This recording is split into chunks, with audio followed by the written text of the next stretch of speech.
అయ్యో దేవుడా! ఈ బబ్బరి గూడాలేమో గాని వీటిని జూత్తే నాకు గుండె తరక్కపోయేటట్టున్నదిలా. ఎందుకక్క గట్లంటున్నావంటే మరి ఇగ ఏం జేయాలే?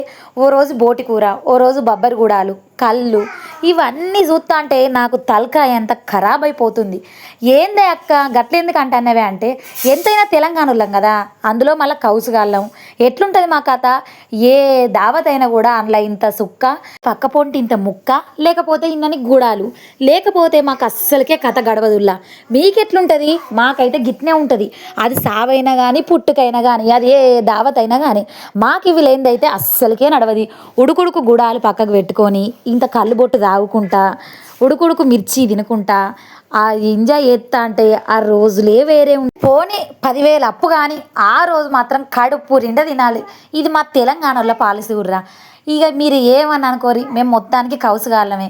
మేము ఎవ్వలచ్చినా గూడా కడుపు నిండా బుక్కడు బువ్వ పెట్టందైతే ఇంత కడుపు నిండా ఇంత సుక్క పోయిందైతే వాళ్ళనైతే బయటికి ఎళ్ళనీయం. మీ సైడ్ ఏందో ఏం కథనో జర జెప్పుర్రి. దావత్ ముచ్చట ఎట్లుంటదో జర నాకు జెప్పుర్రి. కామెంట్ చేసేయుర్రి.